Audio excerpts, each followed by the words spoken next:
Bien, moi, je m'appelle Catalina Brissano. Je suis directrice des opérations et productrice exécutive chez Salambo Productions.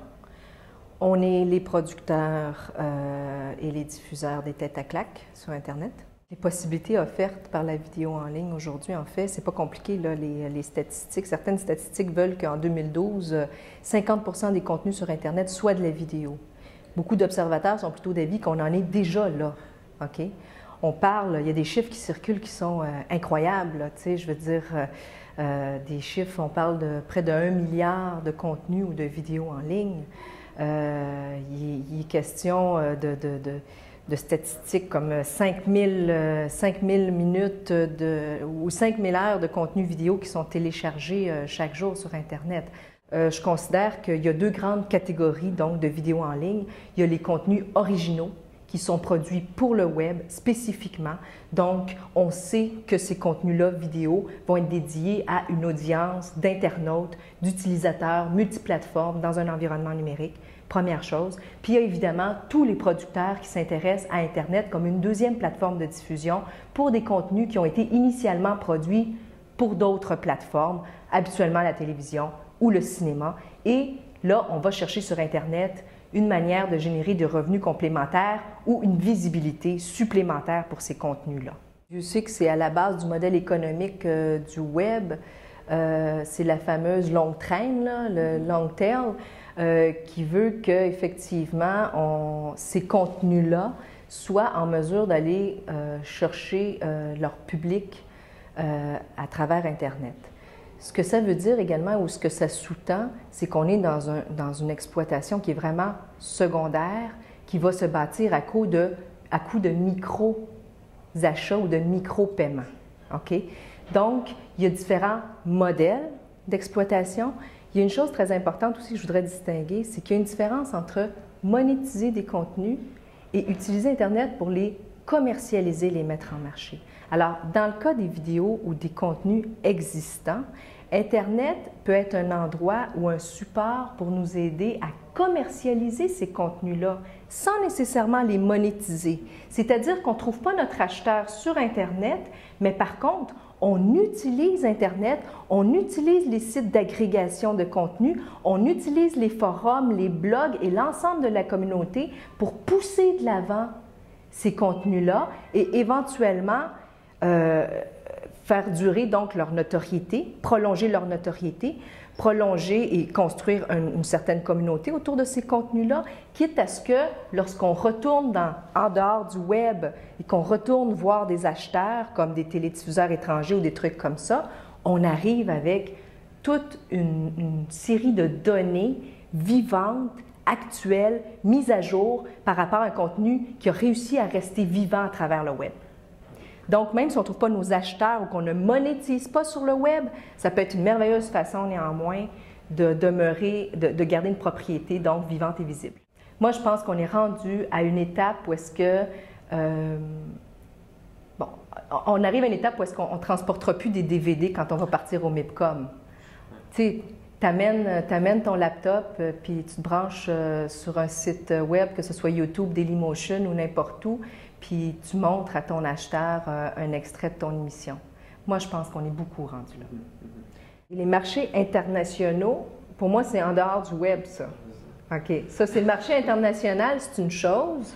C'est-à-dire, quand on parle de marché international, on parle d'annonceurs étrangers, on parle de télédiffuseurs étrangers, on parle de distributeurs étrangers. Mais le marché international de l'utilisateur, il est international. Tu es sur Internet. Si tu es capable de rallier, les gens se rallient sous forme de communauté d'intérêt. Si ton contenu est capable de rallier ces communautés d'intérêt-là, on s'en fout où est-ce qu'elles sont.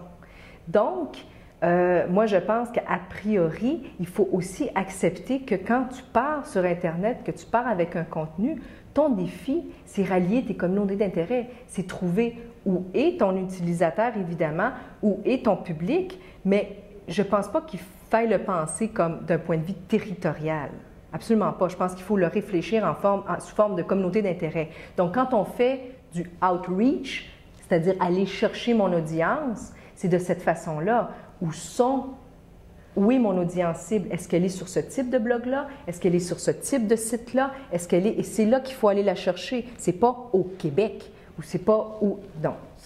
Évidemment, nous, on a une particularité, c'est la langue. On s'entend. C'est un élément qui nous territorialise là, en quelque chose, en quelque sorte, mais il demeure néanmoins, les Têtes à claque est un excellent exemple. Je veux dire, on atteint toute la francophonie, qu'elle se trouve en Algérie, en Afrique de l'Ouest ou en France. Puis aujourd'hui, nos sites sont géolocalisés en termes de publicité, en termes de partenariat. Hein, donc, dans ma zone mobile, quand on accède au site Tête à claque dans la zone mobile en France, on voit apparaître SFR, qui est le partenaire mobile en France. On ne voit pas apparaître Bell, Rogers, puis TELUS. Sauf que c'est là que ça s'arrête, la géolocalisation. Donc, quand vous me parlez de marché étranger, on géolocalise les annonceurs, on géolocalise, mais on ne géolocalise pas. C'est-à-dire, notre contenu, il est consommé de la même façon par les Français que par les Québécois. Il faut être conscient que dans le cas du contenu original destiné pour le web, encore là, je fais une distinction. Il y a deux possibilités. Moi, je suis producteur de contenu, OK? Je fais du contenu qui est destiné principalement à une première fenêtre de diffusion qui est Internet ou une autre plateforme numérique.